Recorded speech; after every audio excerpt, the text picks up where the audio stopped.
Okay, good evening, everybody, and welcome to our Bicycle, Pedestrian and Traffic Safety Committee special meeting. This is Tuesday, 17th October 2023, and with our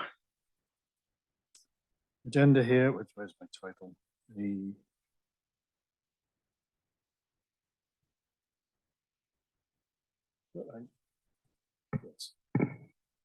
So the purpose of this meeting is to discuss accessibility, parking and traffic issues associated with the proposed opening of the Hawthorns property on Alpine Road.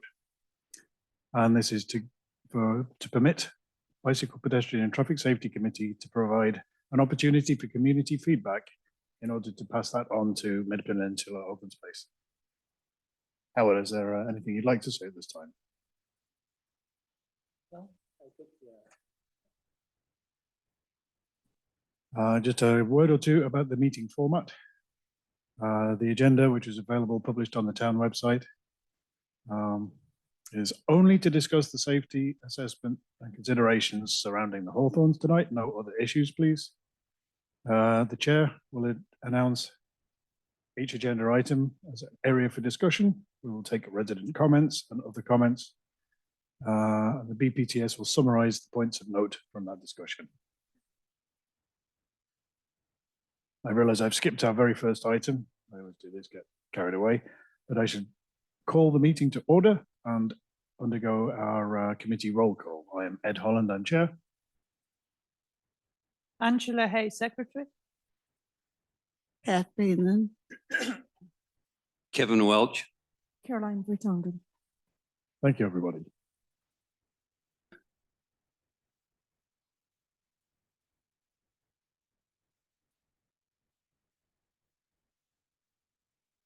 Right. I will say that earlier today I was in communication both with Howard and with Gaio. Oh, I forget her last name. Representative from Mid-Peninsula Open Space District. Gali Bassan. And she highlighted that there is quite a long-term procedure for this process of opening up the Hawthorns, and the planning their own internal planning process, so that the October 26th deadline is not the last opportunity we will have to comment or feedback. No, October 26th meeting is really the first formal place where we can offer feedback. So it's the starting point, not the finishing point. Thank you, Pat, for clarifying. If I'd like to go through, she sent a communication out to myself and Howard earlier this afternoon. So I would like to just read through that before we begin. The Mid-Pen has completed so far includes establishing the vision and goals for the property and collecting information on existing conditions and constraints. Mid-Pen is just getting started with the detailed discussions about the future use and management of the Hawthorns area. Mid-Pen appreciates the input on the Hawthorns area plan, and right now it is an appropriate time to provide input. As Pat stated, the October 26th Public Access Working Group meeting is not the only opportunity to provide input and feedback, but it is our first opportunity. Mid-Pen's planning process includes 2 to 4 additional public access working meetings after the October 26th meeting to discuss the future uses of the property. So again, there will be many opportunities to come back to the issues that we raised today. The recommendations that the Access Working Group makes will be forwarded to Mid-Pen's Parks and Natural Resources Committee. Mid-Pen staff will then present the Access Working Group's recommendations to the Town Ad Hoc Committee, which is a second Portola Valley body, which will give additional consideration to all the concerns surrounding the opening of the property. There will be likely an additional Park and Natural Resources meeting and Town Ad Hoc Committee meetings at that stage. Following that, Mid-Pen will present the Planning and Natural Resources recommendations to their board of directors, and the board will make decisions for future use and then the management plan for the Hawthorn area Before that, it comes to the town for town planning approval. Is there any comment you'd like to offer at this stage, Howard? Thank you. No, thank you. I think Ed summarized it. I think the conversation was, you know, I reached out to, well, actually the MROSD planner reached out to me today. And we just had a discussion just overall on their schedule and wanted to get clarification concerning it on what's on the website. They did also mention that they're going to update their website a little bit more, but just for the benefit of, you know, what we're going to talk about tonight, it was, you know, to place some kind of context, and to get some kind of context from them about the upcoming meetings posted on their website. So I thought it was be beneficial for me and Ed, since she called, to all talk together and put things in context for the committee. So, as for, we understand that it is a two-phase project process for the town. This process is the public input process that the MROSD is doing, which is a good thing. And then when the, you know, and the public can comment on it. And secondly, once something is drafted, then there's the town process too, that comes through. So there are two processes. So that's all. Thank you. So Howard, just to clarify, will there be opportunity for public comment on the plans at the town planning process as well? I can't speak for them, but traditionally there is. Traditionally, once plans come in, those are then fed through the planning process and the committees also. So I would anticipate that that is the case, and I will verify with the planning department also, but typically that is the case. Thank you. Perhaps if we could move on to our first item, and this is to invite initially public residents and then committees individual comments on the items, and then BPTS to summarize each point of note. Our areas of discussion, and I put those in no particular order, beginning with the visitor and employee site access. That is what the essentially the driveways and the roadway use in order to access the property, and what that would likely be, and which entrances would likely be considered in that process, and people's feelings about the different options that exist currently to access the property. And I don't know if there would be consideration given to changes in access and driveways, or would they only seek to use existing access points? Yeah, I don't know if those have been determined yet, but I think the information that I have is the information we have online that's been available online. And I assume some of the committee members reviewed all the items that have been online. Thank you. Then I'd like to open the floor for the discussion on that point. Do I see any hands raised? Pat Bannon from BPTS. Hi. It seems that the entrances to the Hawthorne area, they pretty much, there's three options. There's two entrances on Alpine Road, and there's also one entrance that's on Los Troncos Road. The Los Troncos Road entrance has a very short side of view, which makes it challenging and a little bit more dangerous. But when you think about Alpine Road and having yet another driveway with potentially quite a bit of traffic coming in and out of it, it's really something to consider at many different levels. We have to look at not just this part, but the addition to the traffic flow coming on Alpine Road. Bicycle wise, we have bicycles that are generally just starting to pick up speed at that point where now we're going to have driveways. So that is going to completely affect the flow of cycling. We're going to have two potential places where there's entrances on Alpine, which we need to be considering. And with that in mind, I think that I wasn't sure when to ask, but what about the idea of putting in traffic circles as opposed to putting in full intersections? So I wanted to add that thought to the situation because, and I don't know what that looks like and what the capacity levels are for such a thing, but it would really slow traffic down, which is something that maybe we want to be considering the influx of so much more traffic at one given spot. Thank you, Pat. I see I have two hands up online on Zoom, and I see Kevin has a comment that he'd like to make. May I take one of the residents' comments ahead of you, please? Sure. Thank you. I see a phone number, 650-400.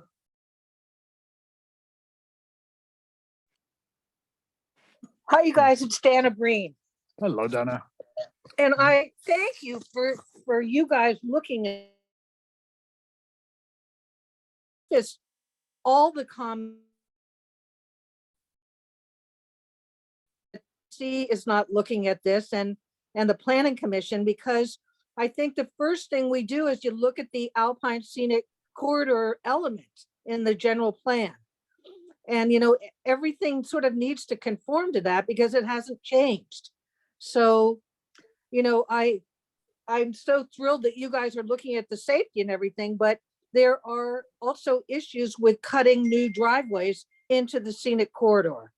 So I just want you guys to refer you guys to that to make sure that your comments are in keeping with the general plan. And I'm going to be here at your meeting listening, so I may weigh in later. Thank you. Thank you, Dana. Karen Askey, I see you have a hand up. Do you have a comment at this point? Yeah, hi, thank you. I just wanted to clarify a couple things. At the August 26th meeting for the Public Access Working Group, which was the site tour as well, there was a decision made, I don't know if it was made prior to this, that the Hawthorne's property is going to be in two phases. And the Los Trancos side that has the entrance and also the, you know, the old mansion and the other buildings there is phase 2. And that will come after this phase 1. And so in terms of ingress and egress, there's 3 potential entrances on the Alpine Road side. And as I've gone by them, I think they actually all have a gate there. One is, I think, an original entrance that is very near Firethorn, you know, almost at the entrance to the property. The next is almost at where Nathworst is across the street. And then the third is the existing used driveway that's across from Roberts. So those were the 3 areas that were presented to the public access working group. And those are the ones that I think at this point in time, we would be commenting on for the 1026 meeting. I think the question to ask is, do we want to ask MidPen to also consider thinking about the Los Trancos side as they're looking at this and not dividing it into 2 phases? Thanks. Thank you very much. Let's move on to questions from our committee members. Kevin? I have a question for Pat. Pat, as we know, roundabouts slow down traffic, which is great. But Alpine Road is the main corridor into Portola Valley. Please. Right by my house, practically every day, the fire department's going down Alpine Road. That's going to slow those emergency vehicles to get to the accident scene or fire scene, wherever, tremendously. We know they slow them down approximately 2 to 5 minutes sometimes, depending on the weight of the vehicle. But it's something we have to think about if we're going to be thinking about roundabouts in that area. What do other communities do about roundabouts? It seems There's a like lot the- of different types of roundabouts. sometimes they'll put pylons and the emergency vehicles will have a triggering mechanism for the Oh. pylons to go down and the vehicles can go through. You're looking at worst case situation. There's many roundabouts that are designed so that if need be, and sometimes they're cobblestone in the middle, they're easy if there's an emergency vehicle where they can almost go straight. Those are the kind of roundabouts. that Right, we there's would different use. types, and we'd have to consider that, is Oh, what I'm for saying. sure. That's all. Absolutely. I agree with that completely. Yeah. But so many times it has come to the attention of this committee that we need to slow down traffic. And this might be the opportunity to do that. It's going to slow everything down. And we need to be conscientious about what's going to happen, not just from the Hawthorne property, but there's going to be an influx of housing on Alpine Road. There's going to be other developments on Alpine Road. We are looking at a lot more activity. So to slow everything down, it seems like at this point might be something that we really want to be looking at.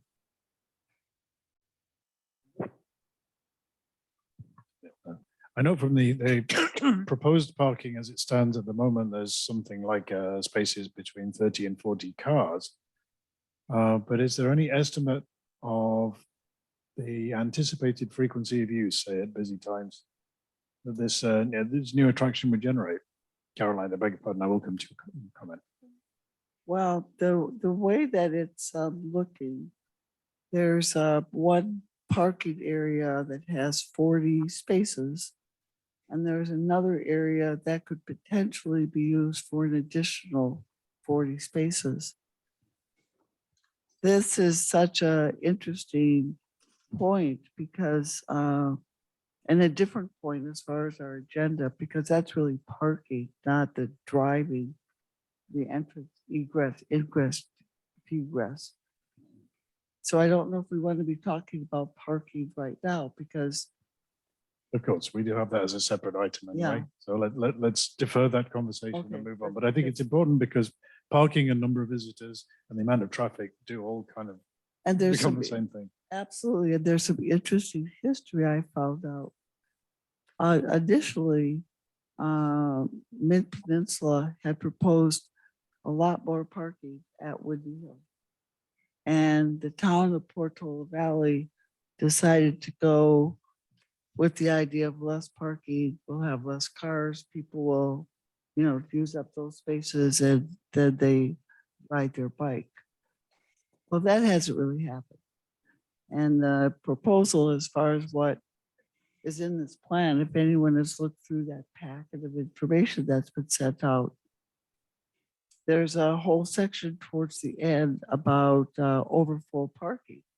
So it's already been something that the initial plan has looked at. And this overflow parking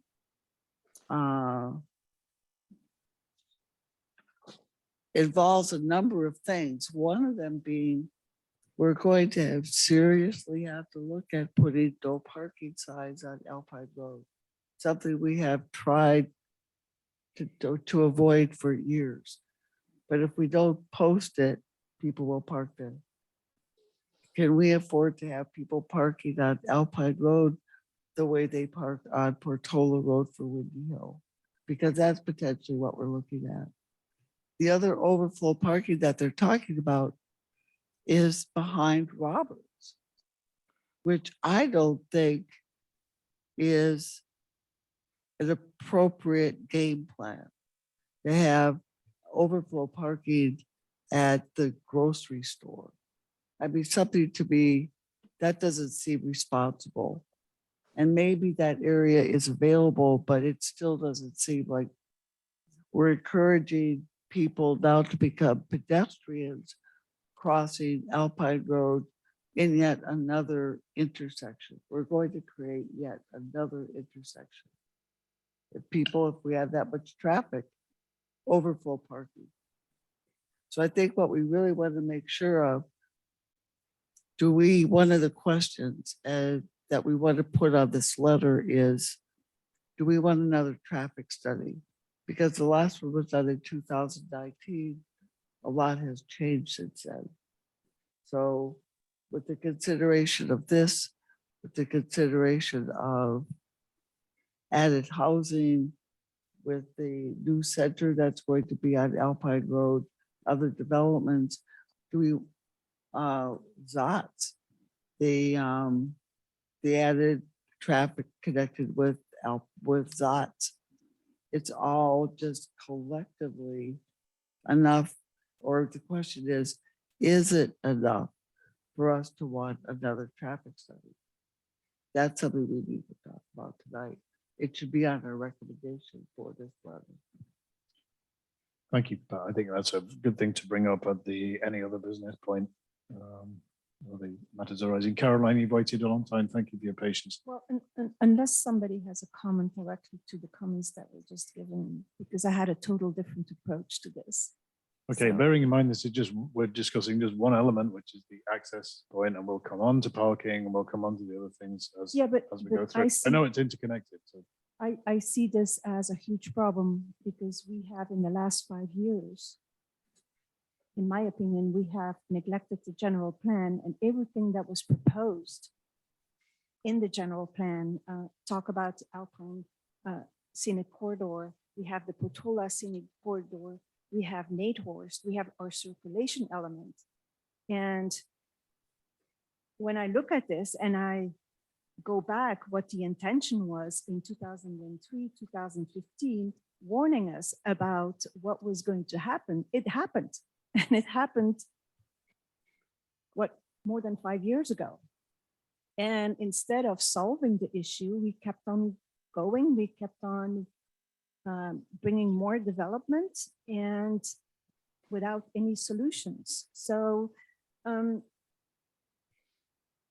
what I looked at the entrance at this point, I saw that because of all the ongoing problems on Alpine Road, there was only one entrance that was suitable, and that's the existing entrance. What is it, 4141 Alpine Road? I thought that was the best solution. And I feel we also should open up the one on Los Troncos, especially because we have been trying to reduce the speed limit on Alpine Road to avoid accidents.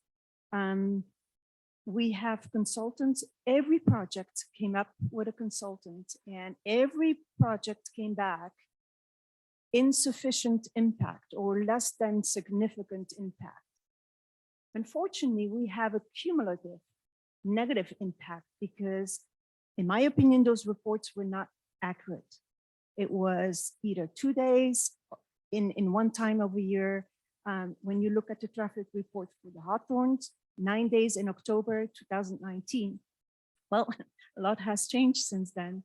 And so I believe from what I got from the other committees and the representatives from Hawthorne is now is the time to put restrictions. Tell what you want, follow the general plan, and then we can elaborate. And I think we brought it up already. We have an example, Windy Hill.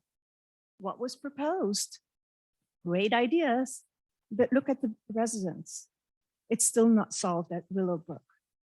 They came up to us, they asked us to help them. They came with wonderful presentations and solutions were brought, but the solution is not helping them.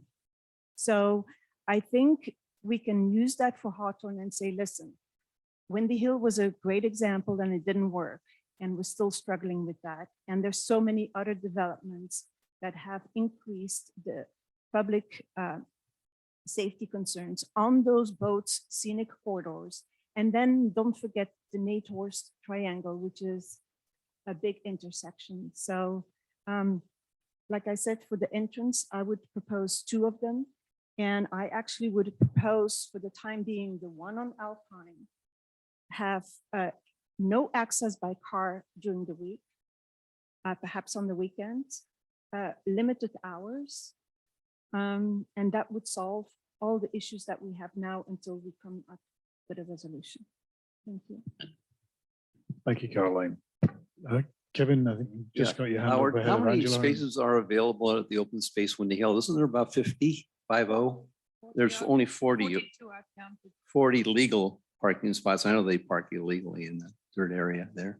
So we have about 45. We're seeing an overflow just about every week, as you realize, onto the shoulder of the road on the Portola Road. We've been studying this since 2011. Can you believe that? 2011, we've been monitoring that particular corridor. So that's what, 12, 13 years. So we've seen the increases, like Carolyn said. I would also make a proposal, and I go along with Carolyn. We should have an entrance on Los Trancas, and we should have an entrance on Alpine, one on each. And if possible, have 2 parking areas inside the particular properties. Maybe 25 cars each, I don't know. That can be studied according to them. But I know all we're here is make a recommendation. And it's a first proposal anyway. So we can ask for the moon maybe and settle for the earth. That's right. I mean, at this stage, there are no bad ideas. This is to gather feedback, ideas, and then be able to massage that into something that is we can analyze those ideas, look at the intended consequences, and perhaps even consider the unintended consequences, such as Windy Hill's another good example of that, where the town restricted the number of parking spaces that Mid Peninsula originally requested. And then we see the balloon burst out onto the street and out onto the side streets in other areas. And so those things do need to be considered. I think the other thing that I would like to request is considered in this is that a model of usage and frequency for the anticipated visitorship to the site over the course of a year, and as phase 1 and phase 2 to be brought in, what is anticipated for the number of visitors? And then we can start to think about how they would be accommodated and what the behavior patterns that they're likely to take would be. There's, Beg your pardon, Angela did have a comment to make ahead of you. Yes.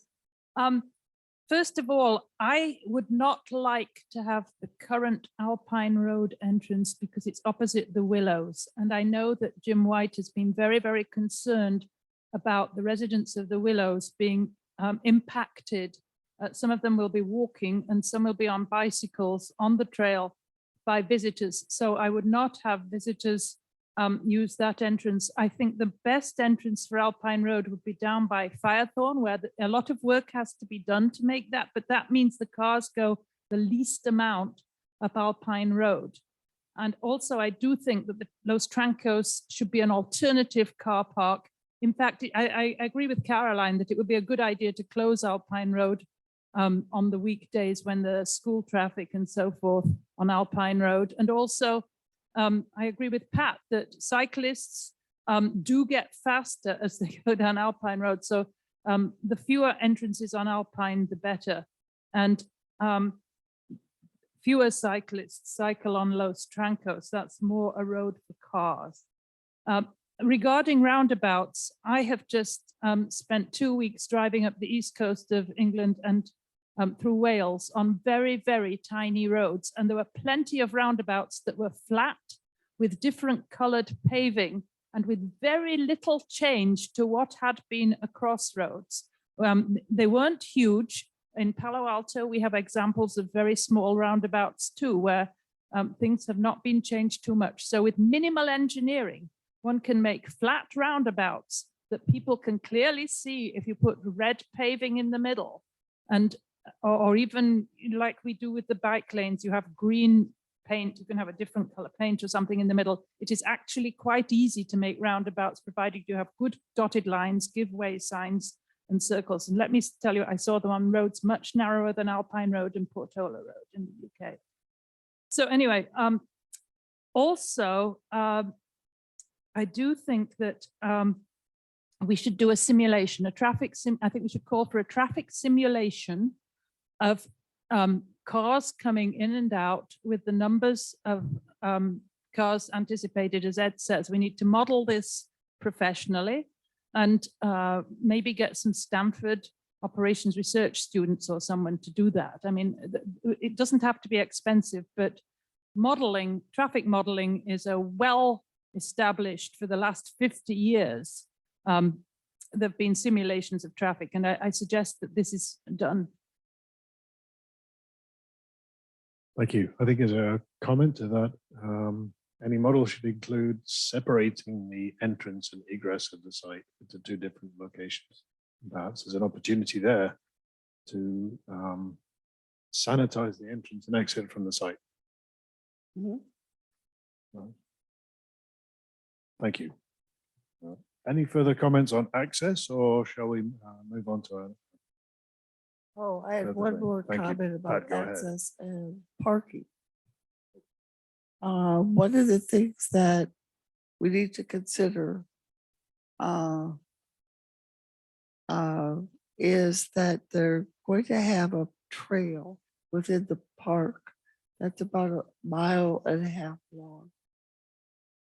Now, it's not on us as far as the trail committee per se, but there's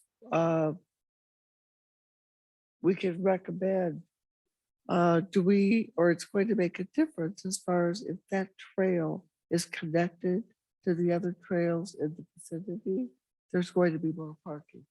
Because people are going to know that's a safe place to park to go hiking. If it's just 1.5 miles, it's going to be much fewer people. But living up on Los Trancos, I want that connected. It's been unsafe forever not having it. It makes no sense not to connect that. But should it be connected to the ranch trail?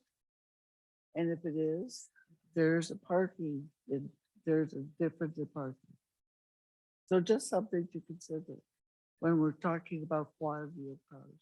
Thank you. That's an important point. I do see two hands raised online.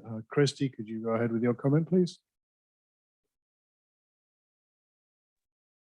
Yes, I am concerned about egress and ingress.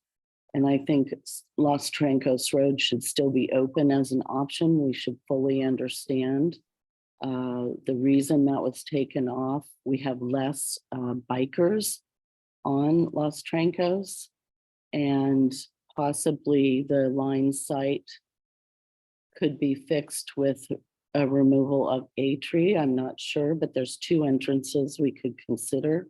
And the town residents want to understand exactly why that was taken off the table. And we were told that, but we don't fully understand that. Also, the traffic reports, in my view, are initial studies that the town has done and partial studies, but never have we done the full study of our main corridors, which is Alpine Road, Portola Road. We've done the Neely partial study. We've done the Windy Hill partial study. And to me, we've done the partial study around, but we need to be able to work with our other municipalities, that being unincorporated San Mateo County. And we have a 2017 traffic report for Alpine Road that also needs to be, I can't find it anywhere in the Hawthorne's information. And we can't just, it is a road, it goes all the way to 280. And we had a death in the unincorporated area. So in my mind, we also, need to assess trees on our corridors and make sure that our partners that own land are doing annual tree checks for risk and hazards. And we just had another one come down on our pedestrian area. So how can we build into anything we're doing with the risk and the hazard of trees, and the stream running along Alpine Road puts more risk at the trees when that stream elevates. But I do know that our evacuation study did not include Alpine Inn numbers, which are in the hundreds. Hundreds of people come in and out of there every day. And then Alpine Swim and Tennis and Alpine Inn. And as we allow more students at schools, we need to increase our numbers. So we we need 2023 numbers, not Thank you, Christie. 2000. I think, nobody would argue with you there. I don't know, Howard, could you comment on when we would anticipate the next traffic study with traffic numbers? Sorry, roadway usage numbers?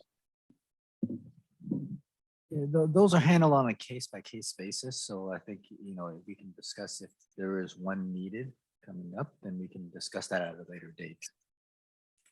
Well, we do so Thank you, much with housing consultants. We are not doing enough with our traffic consultants. So we need to put our money into traffic right now. Thank you. Thank you. If we can move on, next comment. Dana, I see that you have a hand up, and then Karen, I will come to you. You guys, I've got the general plan out and I've been looking at the Alpine Scenic Corridor part. I mean, you guys are right that it is an essential traffic corridor. So, I mean, it's a people mover. Sorry, Dana, if I can stop you. You sound very muffled. I don't know if you can. Oh, so can you hear me better? Much better, thank you.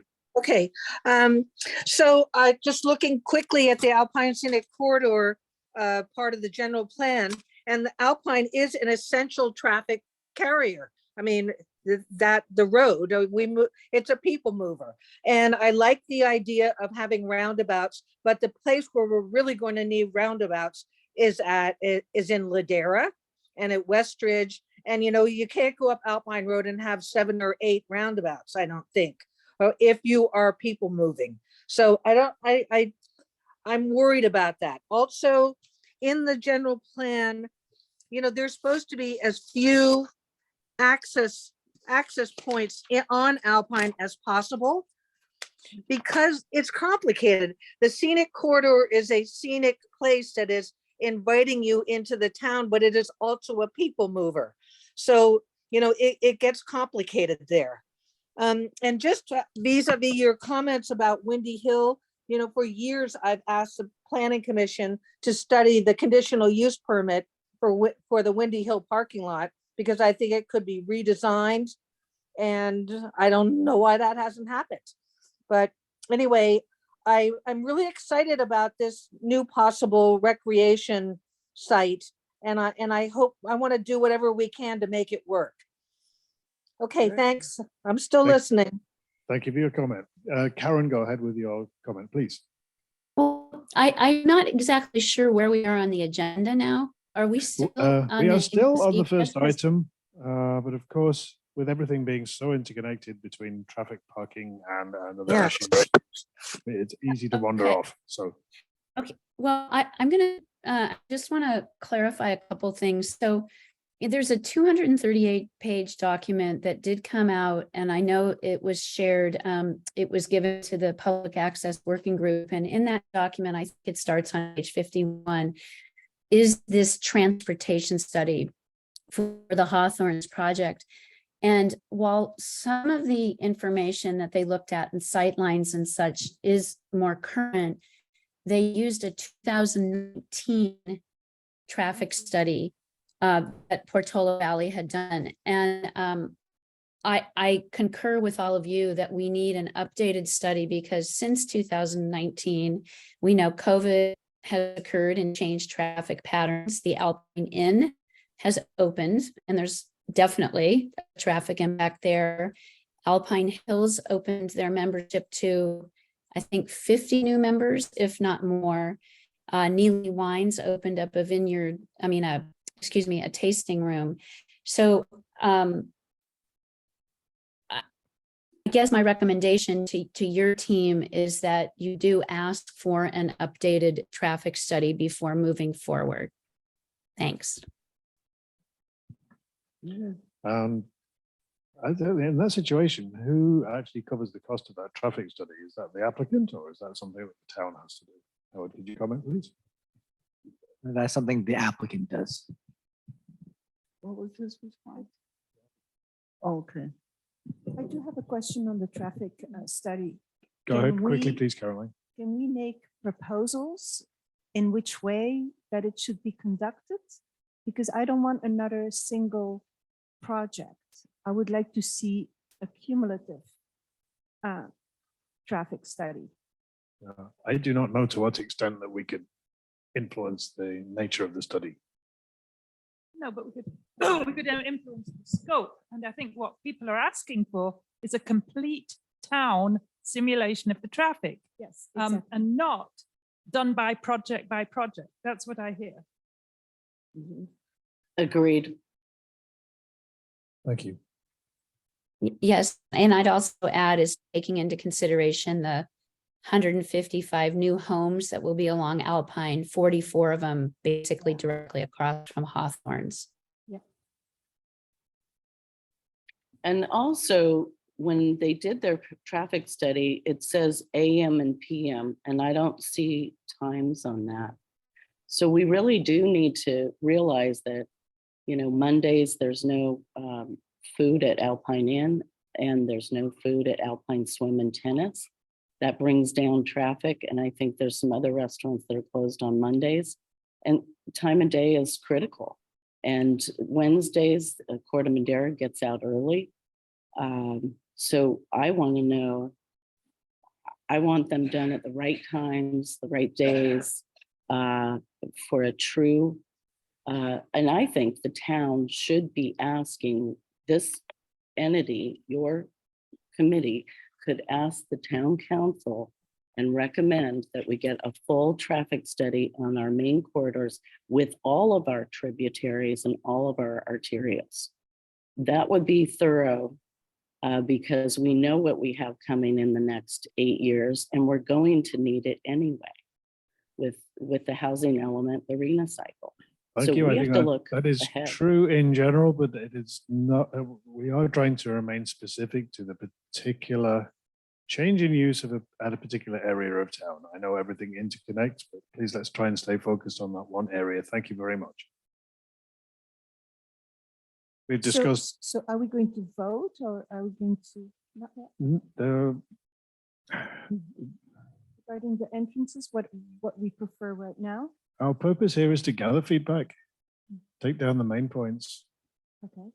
record those, and we have to find the right way to actually transmit that recording on to the next thing, which is the public access working group. I don't think at this, I mean, we could propose certain things, but we can't vote on anything because I have not agendized any voting items on tonight's meeting.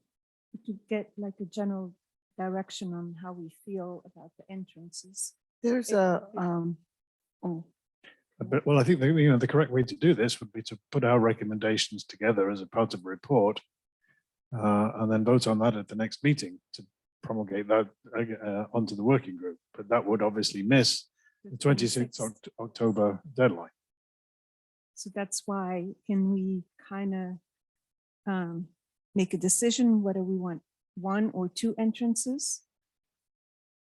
And if it's on Alpine, do we close it off for cars? I think we want to keep it for this meeting. We would be better off to say that we want to make sure that Los Trincos Road is still being considered because we think it is viable. And we would like to have thorough traffic studies, a thorough traffic study done in order to help us determine where we would recommend, because how are we supposed to recommend one or the other unless we have more data? I understand that. And could we temporarily say that it's not accessible by car during the weekdays? No, I think, well, Until we solve all ongoing problems? I think that's a really great idea. And that doesn't mean that it's blocked off for pedestrians, equestrians. And then we also have to discuss, do we allow bicycles? I prefer not to include the bicycles this time in the property, but that's a decision we also have to discuss. I'm hastily writing down 2 proposed items that we could say we could include as our preferred feedback on this particular item. And if I could read these back to you, and I'd like just informal show of hands on how you feel about these two things. So the first would be to request a fuller and more detailed study beyond the 2019 materials that are included in the current report. With a, what was it? Angela, what did you say with the model? Yeah, but with a simulation. I think that's important. Okay, At one of these meetings that we had with the group of the ad hoc committee, there is a person that is doing some traffic simulations. And that information is not going to be available until towards the end of the year, but it is coming. So that might make a big difference as far as cost and getting things in a quicker fashion. So I'll find out more about that. thank you. But we are all in favor that a more detailed study Yeah. with the scope Exactly. to be determined, but partially imagined here would be a preferred thing that we should request from Mid-Peninsula. Also, the license plate readers, I don't see utilized anywhere, and yet we have this information to use. What is that? I think that's in regard to traffic frequency and egress and egress, ingress and egress. Thank you. So I have also my, Could we make a recommendation as a high priority to have an entrance on Los Trancas and only one? so On Alpine. I was going to frame that differently, which is back to Pat's point of not getting too specific at this point, but certainly not to discard the consideration of any of the existing access points. Yeah. Would you agree with my wording there? Okay. Thank But you. I don't think- understand why you can't vote. So that's, I've Well, seen that's other interesting. committees. I cannot vote because a voting item has not been placed on the agenda. That is a very specific procedure of town government. Maybe the other thing that we can agree upon is that we want to make sure that there's enough parking on site and not to have overflow parking go into local neighborhoods and businesses. I think that's you, very And Pat, I'd add maybe like a 5 or 10-year projection on the population and the increase. Yeah, Oh. something like that. I think that that's not unreasonable at all. Pat, you've segued perfectly into my next agenda discussion item, which is on-site parking. and how- Okay. May I pipe in? I've had my hand in the air for a while. Betsy, I do beg your I'm pardon, so please go ahead. sorry. I didn't mean to interrupt. Before you close this out, I wanted one point of information.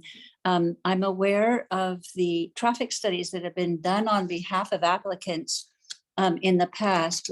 Very often our own planning department will take over the process.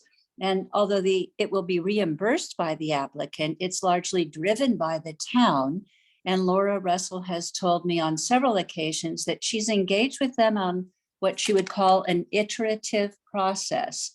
So she was getting real-time feedback and answers to town and community concerns while the traffic study was ongoing. I think this particular process is ripe for such a traffic study because real-time information can lead to better, more accurate results out of the traffic study. As I'm hearing this conversation, you're covering so many issues that I'm quite sensitive to, particularly the one that was raised perhaps by Carolyn about the concerns of the Willow Commons, the White family, and their future residents. About the future residents, broadening that to the 253 to 290 new families that will welcome into this area, who will predominantly be using Alpine Road. Is it possible to ask, rather than we study the current conditions, that we extrapolate to the future conditions that we are going to be building in the next 8 years? So thank you for listening to those 2 points. I'll have a third one later on, but I'll hold that. Thank you, Betsy. They're excellent points, and I think they're well taken here. Thank you. Oh, does this mic work? I think so. I just want to make a, Who are you? I just want to make a comment about population growth. And we have to consider not population growth just here, but in our neighboring towns in Palo Alto and Menlo Park, there can be like thousands of more units. And those are the people that are using Arastadero Preserve to walk their dogs. And those are the people coming to Windy Hill regularly. So it's, you know, what's the population of the overall area going to be in 10 years? So I think it's going to be a bigger problem. Can we get your name, please? Karen Bartra. Okay, thank you, Karen.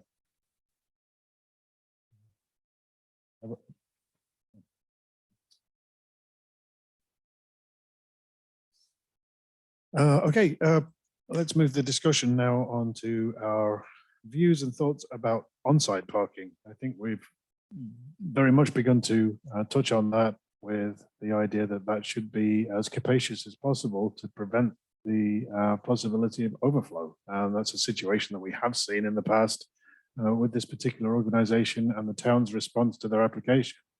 So I think the recommendation goes two ways for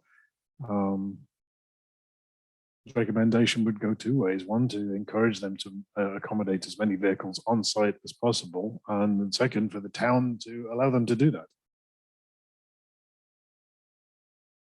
Next comments, please.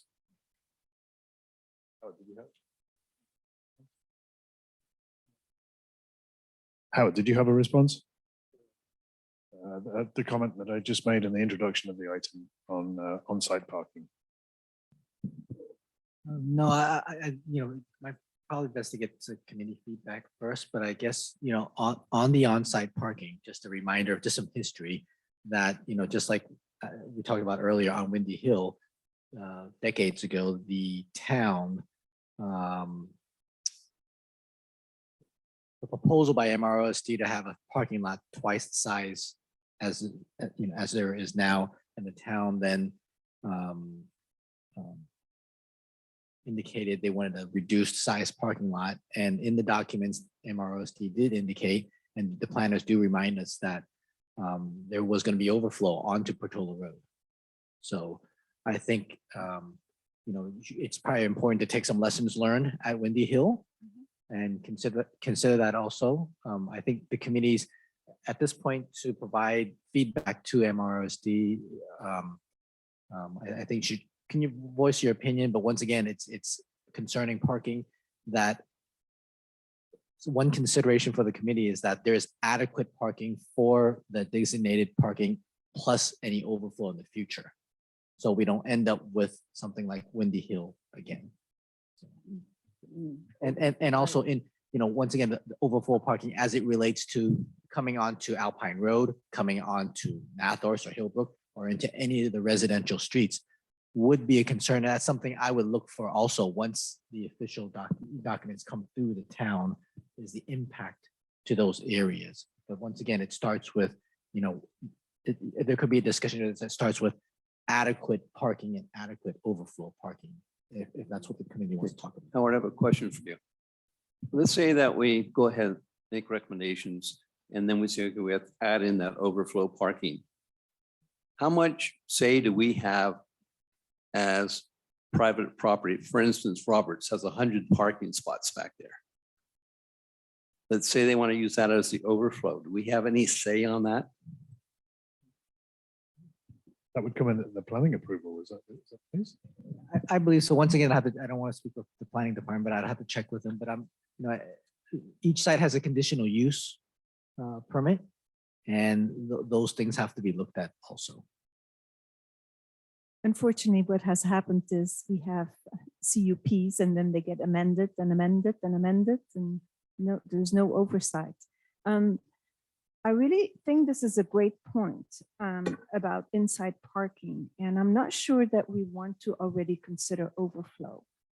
When you really look at all these elements from the general plan, we have to gear our concerns and our improvements towards the residents, our community.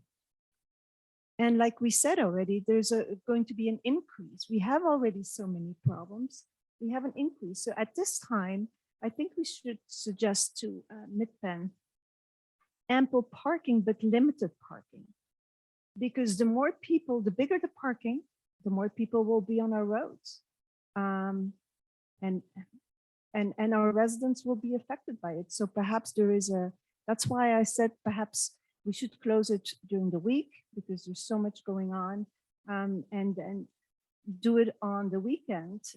If the parking is far enough on the property, I think there's some issues that can be resolved. But also there could be a solution of is it online reservation.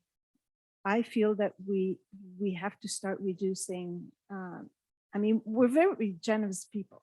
We love people to come and visit our trails, but I think this is a time where we have to take the safety concerns that so many residents have addressed to us and start doing that.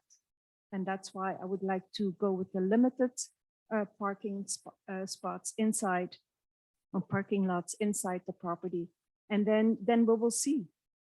Over the years, we can allow more and more if it works. Thank you. I don't know that Mid Peninsula has any policy towards restricting access to their property. I think it's pretty much generally open access. I would like to take a comment from Karen Askew first, and Karen Bartra, I'll come to you next. Thank you. Karen, go ahead, please. Yeah, thank you. Just a couple comments. Ed, you asked this earlier, which is wanting to know what the anticipated volume might be at Hawthorne's when it opens, getting an idea of that. And I think that's a great question to ask Midpen. I do know that I don't think because of the size of it relative to some of their other areas, they think it will be a highly populated site, not necessarily a destination site.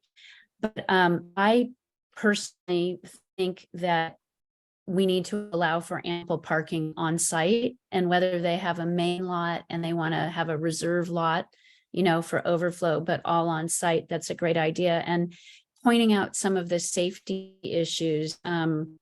I live on a street that's very narrow, and it's near Hawthorne's. And if people park on that street, it screws up ingress and egress in our neighborhood. Because you're out into the street, as well as if people are parking across Alpine Road.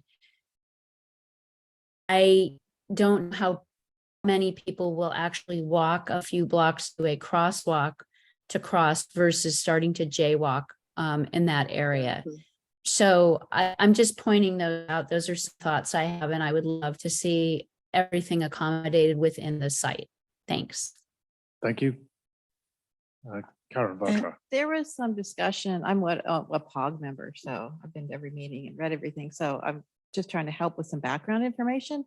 There is a trade-off, or the amount of usage is going to be somewhat dependent on the amount of parking anywhere. So if you build a bigger parking lot, just in general, you probably get more people. If you build a small parking lot and you have nowhere to park anywhere close by on any roads, you're probably going to get less people. There is that relationship. And also, how is this place going to be used? So if you have dogs, you're going to get more people because dog people tend to like walk their dog regularly and shorter amount of time. So they would be probably more frequently using a 1.5 mile trail. If you don't allow dogs, you'll have less dog people. So or if some people have suggested having a dog park, then you get even more people. So it's a trade-off. So that's why it makes this kind of an interesting, difficult decision for everybody to make. The second thing I was going to, if I can remember, sorry. I had another point, but I forgot about it. I'll come back to it if I remember.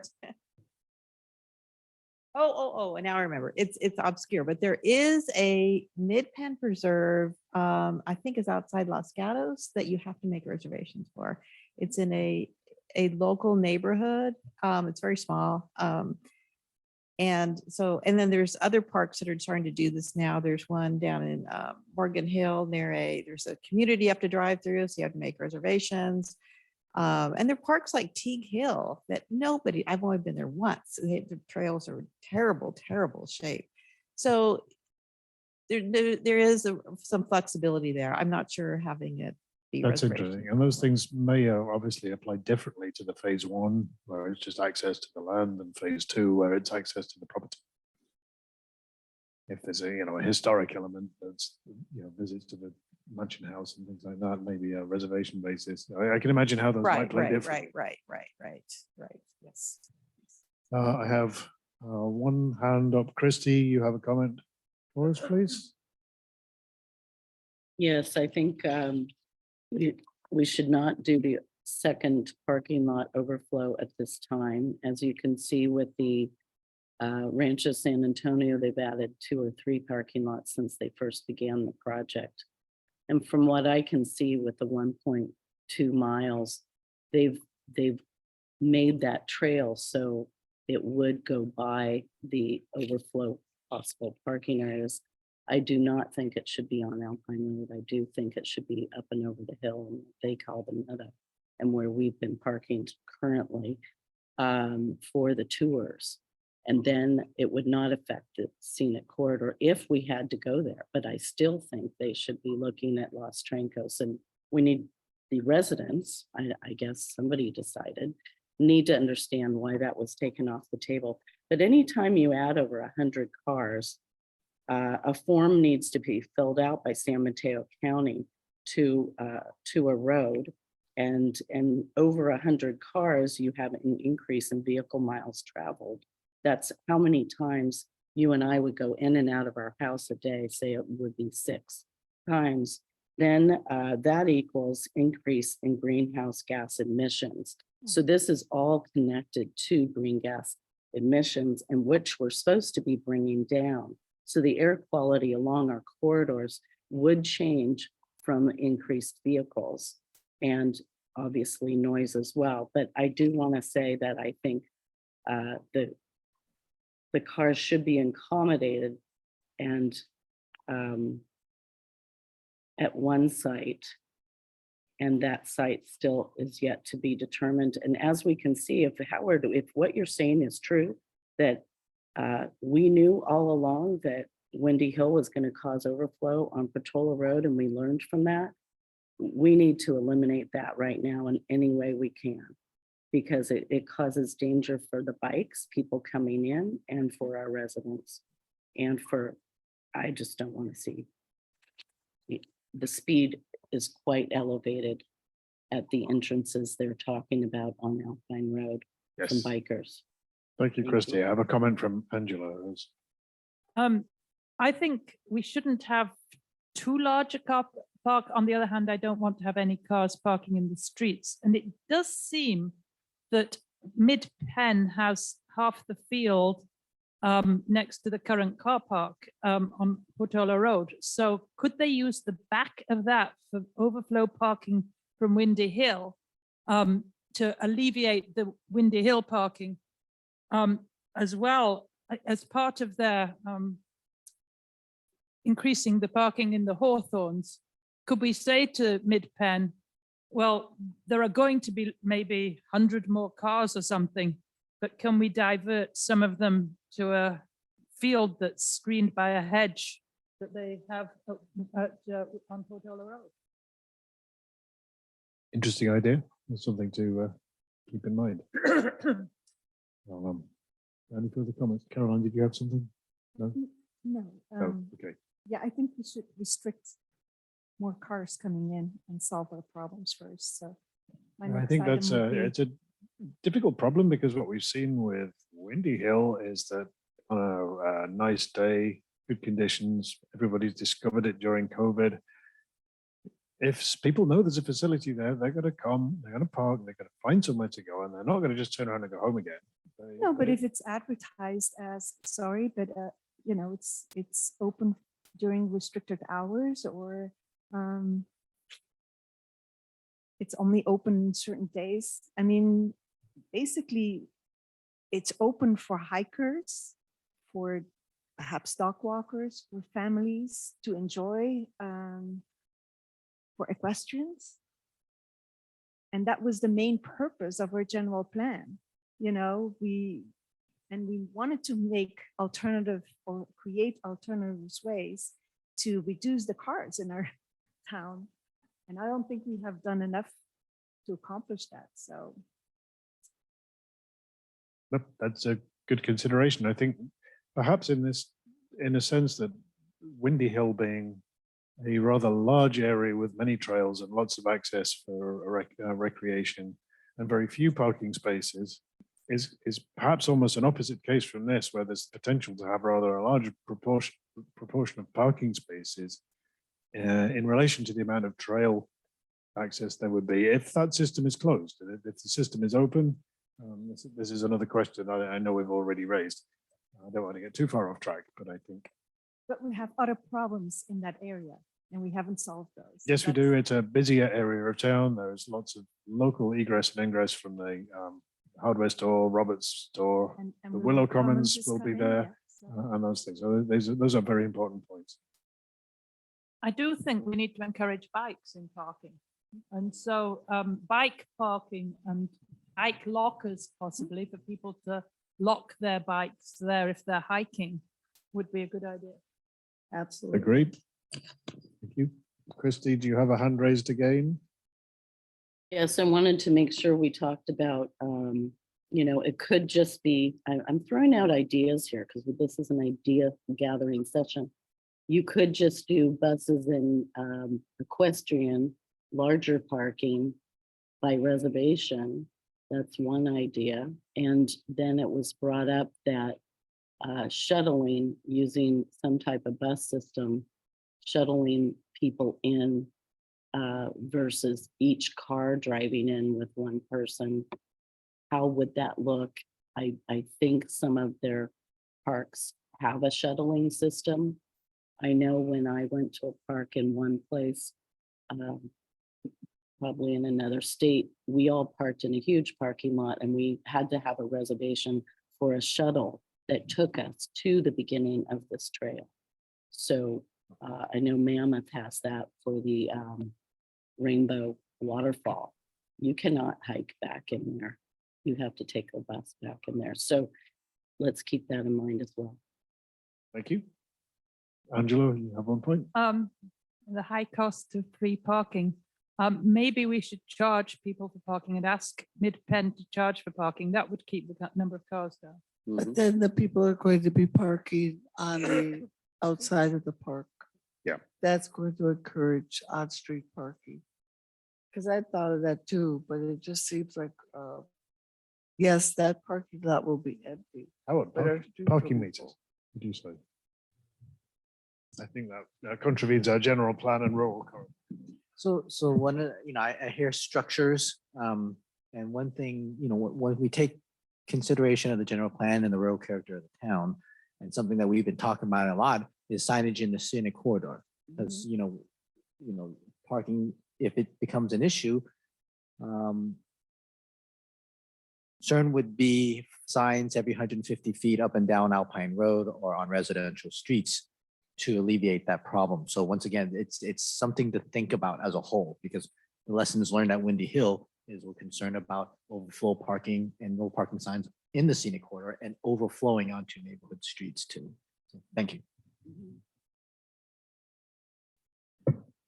Definitely agree. Excuse me, just to clarify, are the no parking signs 150 feet apart? I thought they were like 25 feet apart. The no parking signs, as far as. Typically 150 feet apart. 150, okay, thank you. Each direction. I have a comment, Ed.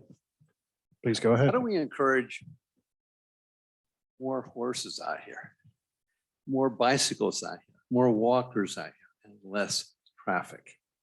Maybe we should be looking at that. I'm concerned again about the path that's above Alpine Road, the safe routes to school path. Mhm. We have not addressed that tonight. We have not. I know that there is a joint discussion group between ourselves and Trails and Paths, and I know they are also giving that consideration. I don't know. I've got that. Yeah, this is just the notes. But there is an opportunity in collaboration with Midpen to improve the trail that exists, which is quite narrow, twisty, winding and uneven as it exists today. But if it can take up some more of the currently fenced off land, or maybe be on the other side of the fence. With that cyclone fence, the old cyclone fence. up there. That becomes complicated too, because the cycle fence is going to have to get moved. The trail is going to have to be improved. One trail at least has to go on the outside of the cycle fence to keep it a 24-hour access trail. Because you don't want to limit if it's inside the cycle fence, we just cut down our traffic flow. Right. There's one solution.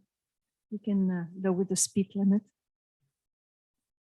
There was an interesting idea that came up with the Trails and Paths Committee by the guy who's doing the map. He's not on the committee, to have two trails. Keep the existing one for people to walk 24 hours and then put in a bicycle friendly one in the back. So I just want to make sure everybody heard I that think one. So I we- think it's a good idea. I think that came up with us some years ago when this opening up was even first mooted. I think that was perhaps 3 years ago. Mhm. Yeah, before this became available. And another thing we might want to think about is that electric bikes are going on our paths now. I see them more and more on the Alpine Trail, the other trails, the electric bikes. Yes, right. So we Yeah, need to have electric. charging stations for those e-bikes. We want to encourage more e-bikes. If we want less cars, e-bikes is the way to Yeah. encourage it. Oh, yeah. Chargers, yeah. Yeah. I think we could make a statement as far as encouraging less traffic by making it easier for people to take other modalities. But how about a question? I don't think they would care for that e-bike coming the opposite direction, right? They're gonna do Especially it- if you they're- have, They're gonna do it if you like it or not. well, yeah, kids are kids too. Yeah, yeah. So is it a suggestion that you would recommend having e-bike facilities within? In the park, if they're in- gonna be putting in the park. infrastructure, put in infrastructure. Have an e-bike charging station, have lockers for people to be able to safely park their bikes while they go out and explore. Because now if you ride your bike, there's no place that guarantees all the pieces are gonna be there when you get back. Okay. Midpen's made it pretty clear that they're not going to be building anything. So there's going to be a vault toilet, no water. So, That's in association with phase one. Is that correct? I think that's.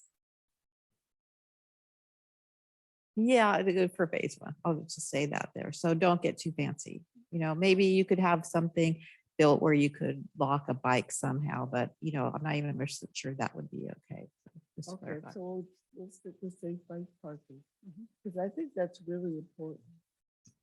And for so many people, that's a deciding factor if they're going to ride their bike or not. Thank you. I see one hand raised again from Karen Askey. Karen, please go ahead. Yeah, hi. In response to the e-bikes, I was in listening to the Trails and Paths meeting last week, and Trails and Paths says e-bikes are not allowed on our Portola Valley trails.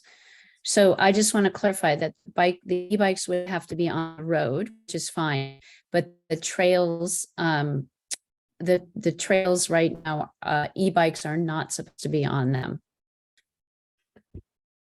Thank you.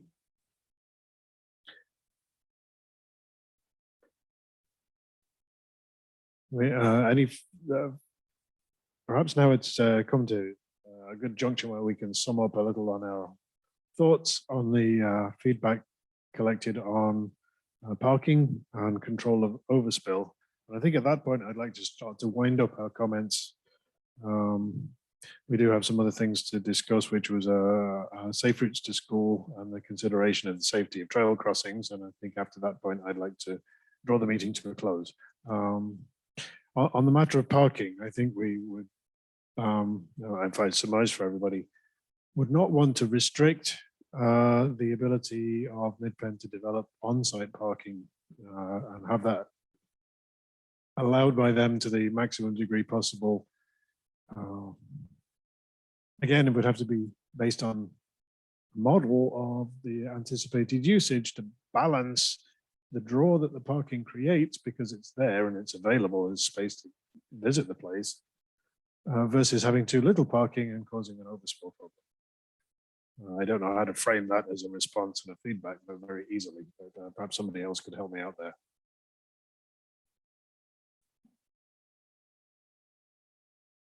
Go ahead, please, Howard.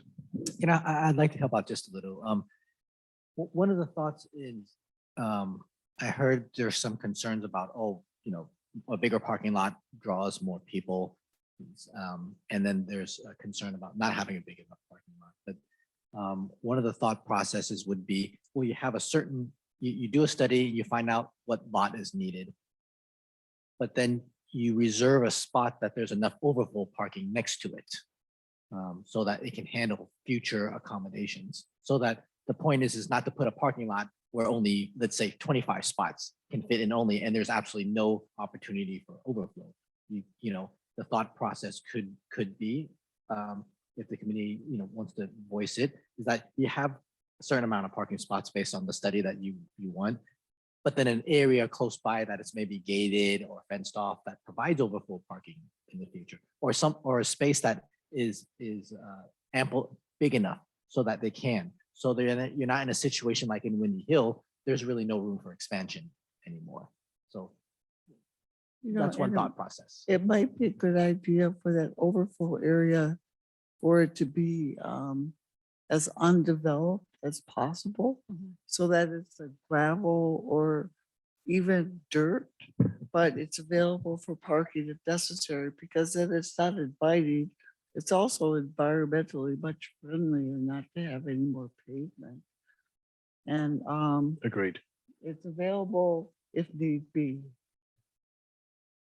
I think we should make a statement, what our goal is as in light of Portola Valley, that we're a community who's looking at alternative transportation. We are very concerned for the incoming cars, and that if we find a solution to encourage more hikers, equestrians, bikers to visit this open space, we will encourage that.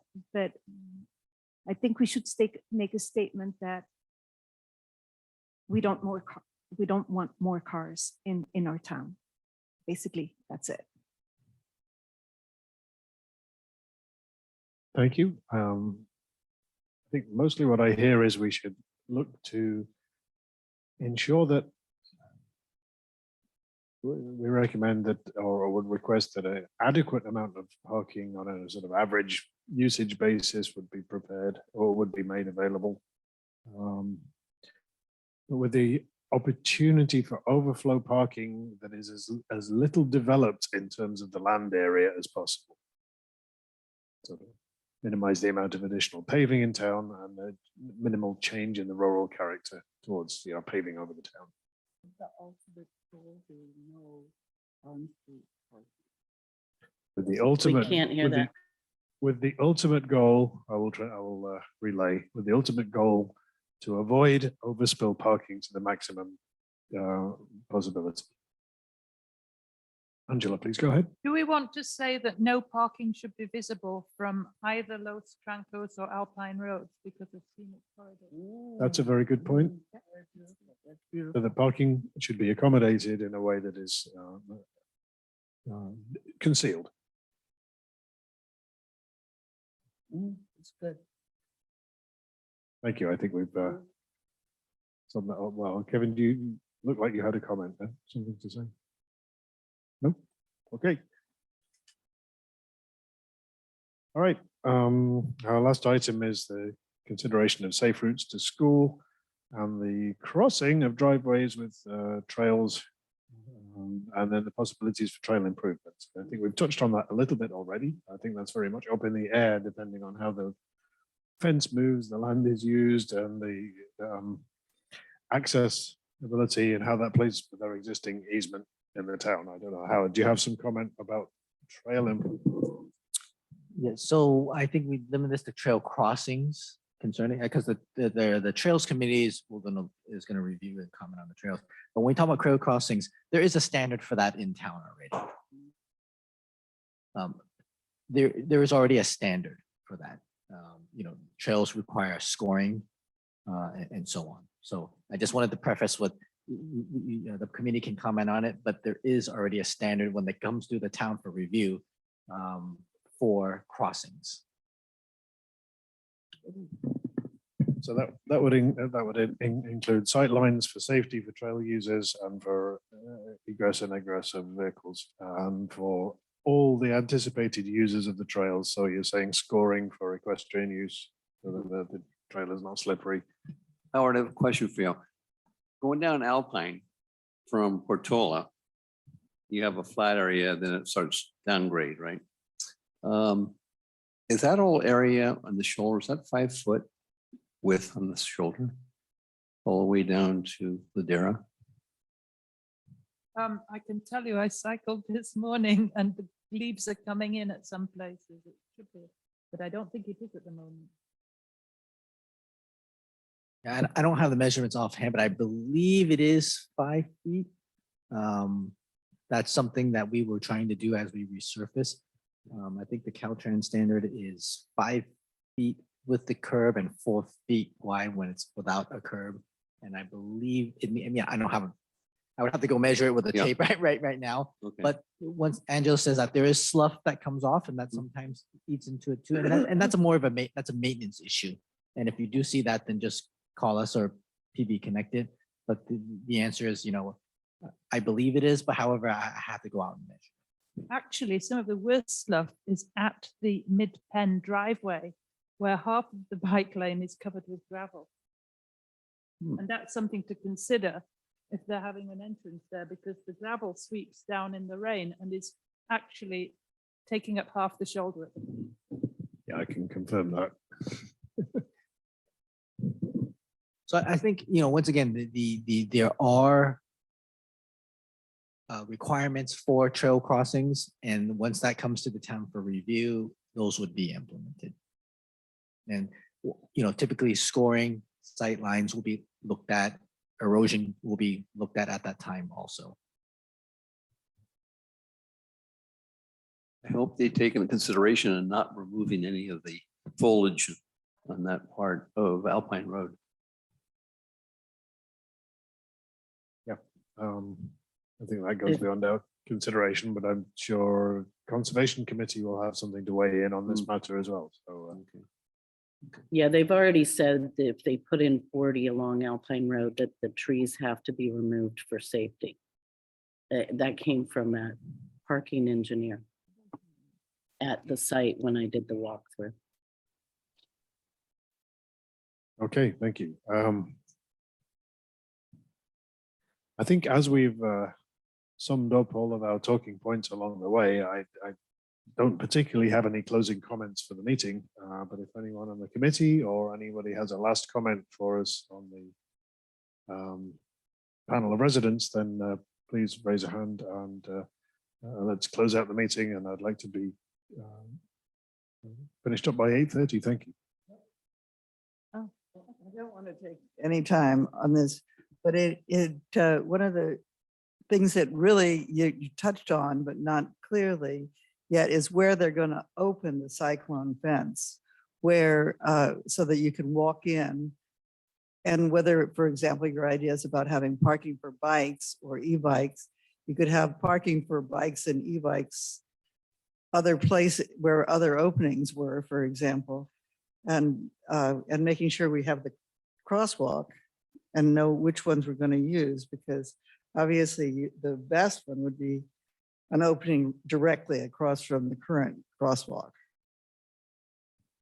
I'm I sorry. would like to you- see a bunch of openings in that So for cyclone fence, that's all. pedestrian and usage access, not for vehicles.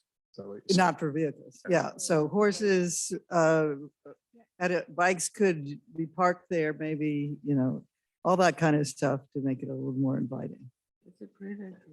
Yes, thank you. So I just wanted to recapture, you're going to present the talking points that we discussed today. I think as I introduced at the beginning of the meeting, it may have been before we went online, but the process for us to be able to do that is not necessarily exactly clear at the moment. Is that right, Howard? Howard, if you ask me to. Yes, thank you. So I think on process wise, we'll have to talk to the town attorney, town manager, and the council liaison here on how we get from here to MROSD. So that's, I think the thing to do right now, I think it's important, is to summarize what we discussed so that the council liaison, Mary, can we can bring up the topic at the next council meeting. That's one avenue, but we would have to verify with the town attorney as how to do this. What is the process? So that's something that I or Mary can get back to Ed on. But I think the most important thing now is just to summarize the bullet points before we leave tonight. So it can be explained to either the town attorney and the council liaison. Is that fair?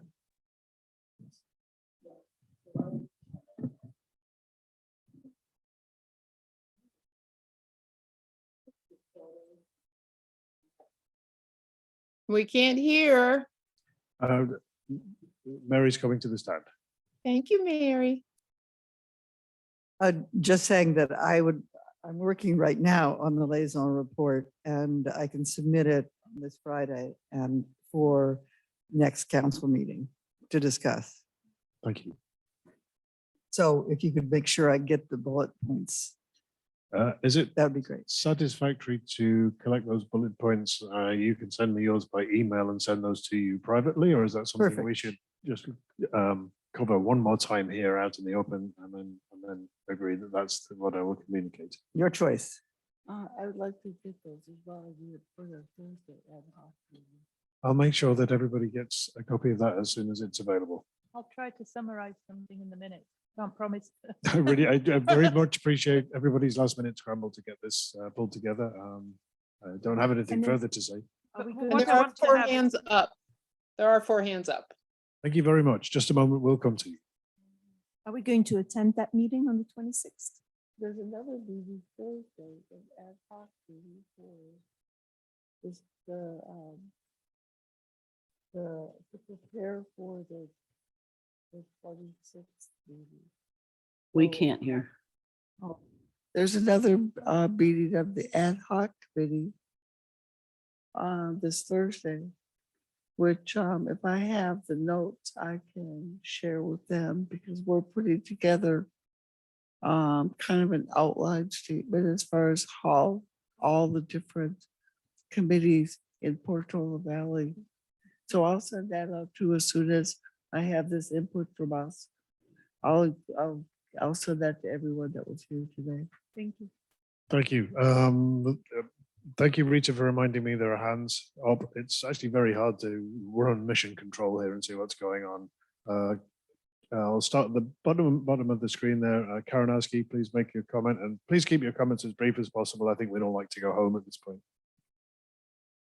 Yeah, I'm on the ad hoc committee with Pat, and we are meeting on Thursday to figure out how to best get all of this information to Mid-Penn prior to the 10/26 meeting.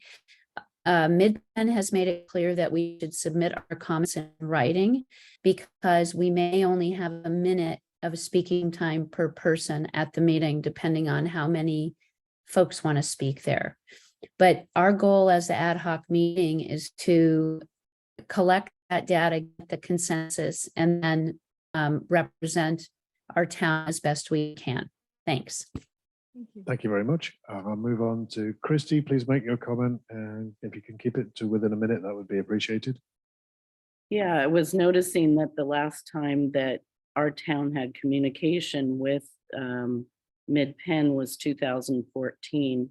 And that request was quite different from what we might want to ask for today. So I'm asking Howard when he'll be updating his own interaction. And as we know with the government, a vote happens on the 26th. And a lot of the work is done ahead of time. So I encourage this committee to go over to Mid-Penn and have a meeting in a room with your comments with Howard, because the work needs to be done in the next 3 weeks prior to the vote on the 26th, in my opinion. And we need to start building relationships and mutual respect for each other. We do know that Windy Hill is number 3 out of 26 parks. And it's mainly due, the people, it would be due to advertising. So I think we should expect that this is going to be highly used. And the parking lots will be full.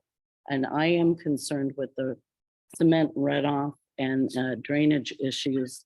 off of Thank the you, hill. Christy. I'd like to move on to Rita Comas. Please make your comment. I thank you for taking my comment. In talking about parking, talking about 25 places and maybe a side place, and then mentioning horses, e-bikes and bikes, all 3 of those, the horses, bikes and e-bikes, need a safe and secure place to park. I don't know if that's in the plan to have, like a safe place for the horses. Similar, Alpine had that area. I'm not sure how that area is now, but just to make sure that's included in the plan, not just a tree that might be taken down.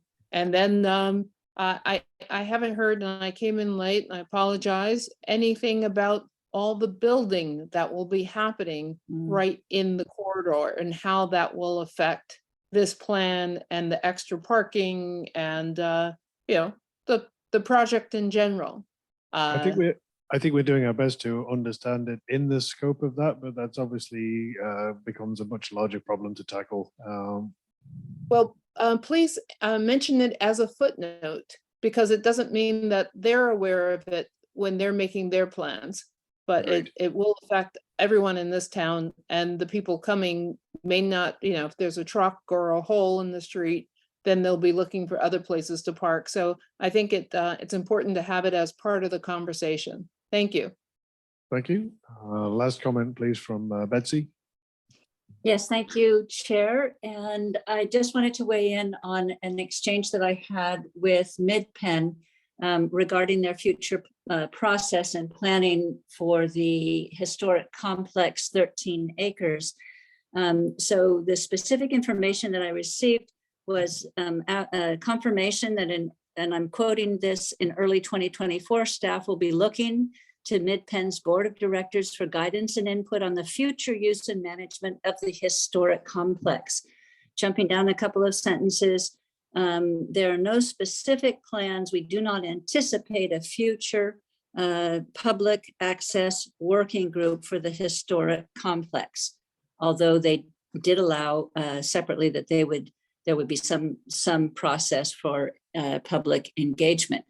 Now to my personal point of view, on behalf of the town, there is a lot to be gained for marrying these 2 processes, for looking at the Hawthorne 79 acres as a whole, rather than as 2 completely separate development conditional use permits that put the 66 acre planning process at some kind of a knowledge deficit about what other drains and traffic increases, parking demands we might see over there. So I am personally interested in advocating for more knowledge and ask your committee to consider it as well. Thank you very much. Karen Voucher, I think you may have one more point Yes, to make. very, just a clarification. Mid-Penn has expressed that the cyclone fence could possibly go. So it could be replaced by just a standard kind of split rail kind of fence. So whether that's every single spot, I don't know. So I just wanted to clarify that, because that Mary mentioned that. Thank you.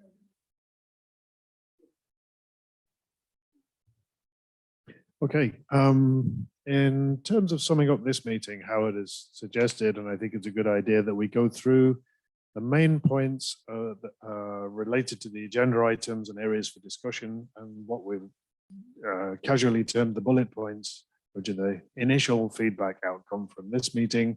Not that they cannot be added to or modified at some point in the future, but just to go over for the public record, the things that we determined are the important parts of this to look at, and the considerations that we've already given to each of those areas. Give me a moment to go back through my notes. So on the first matter of visitor and employee site access, we summarized that a more detailed study beyond the 2019 materials and something much more inclusive of the total anticipated behavior of traffic in town is required as part of required from the applicant in order to better understand the impact on traffic and access sites that would be involved in opening up the site. Second to that, specifically not to discard any of the potential access points already existing to the property. That is to say that the Los Trancos driveway and the 3 Alpine Road driveways should be given at least equal consideration at this time. Do I have those 2 points summarized correctly? Oh, there are 2 Los Trancos entrances. I beg your pardon, I had missed that.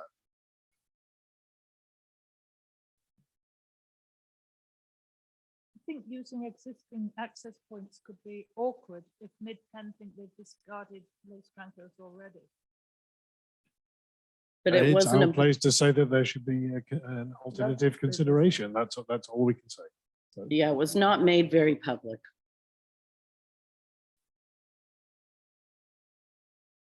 on the second matter of on-site parking, this is a rather more nefarious thing to grasp, but we should strive to allow Mid-Penn to include adequate parking with the possibility of overflow, that overflow should have minimal environmental impact, and that all the parking should have minimal impact on the scenic corridor on Alpine Road. It should be inside. It should be, well contained within the property and outside of the view, or remote from the view from the existing scenic corridor as traveled.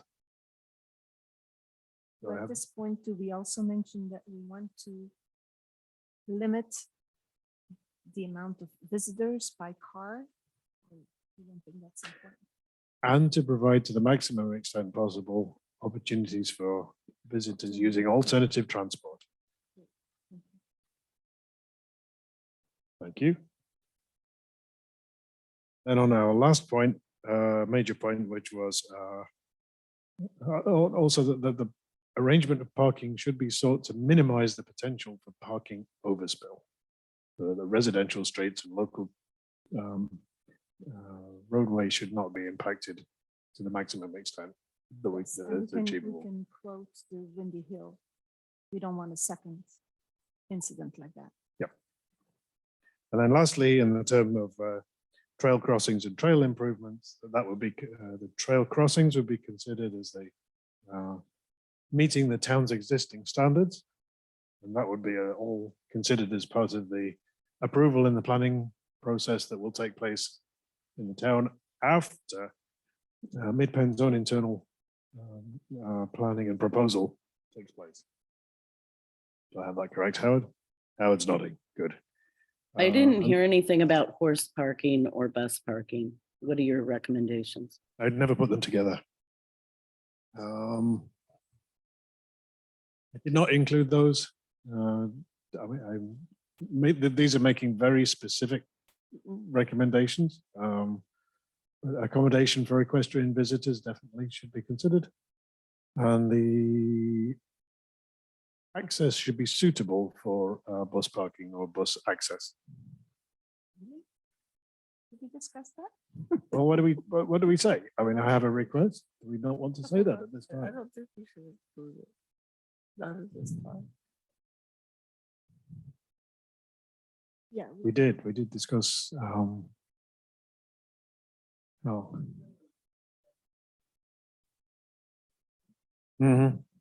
I think you would have to, because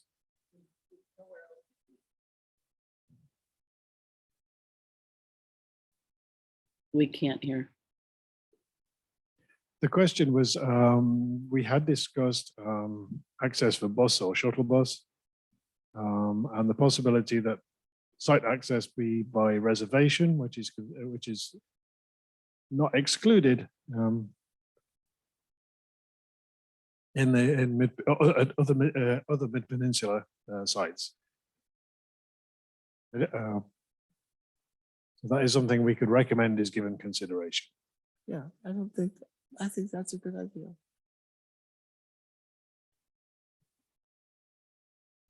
Do you have those bullet points, Pat, or would you like me to go over those again? I think I'm good. I'm good. Okay, thank you. I don't have anything further on that. Did I miss anything? What did we say about safe routes? That was on the agenda. Safe routes, There's no progress. there is no, We can't do anything right now. No, but I would like to see some progress before we start this new project. well, that's another element of safe routes that's, in our general agenda items for the regular committee business. Well, with the Trails Committee, we're trying to make progress, but then of course, Hawthorne project came in between and everything is now, But this meeting just for the Hawthorne project. yes, yes. that's right. Okay, thank you. Howard, do you have another comment? You look pensive. No, that's all. And just a reminder that the town did submit, if I recall back in 2014, a proposal to, for a trail on Mid-Peninsula Regional Open Space property to alleviate some of the equestrian and bicyclist conflicts potentially on the Alpine Road dirt trail right now that's closest to the edge of the road. So that is separate, but that was submitted also. Thank you. That's all. Thank you, Howard. I and thank didn't- you. I didn't hear anything about population request. Increase in population and getting better That's number projections. one. We Number did one. have that included in point number one, that we should include that as part of the access and general traffic study should include the consideration that the population will increase. So that is in there. Thank you, Christy. Thank you. I think that covers all the things we're able to cover with the inability we have to see into the future. Unless anybody has anything further to comment, I'd like to declare the meeting adjourned and thank you everybody for your patience this evening. So it's a long and difficult process. So Nice work. thank you. Bye-bye.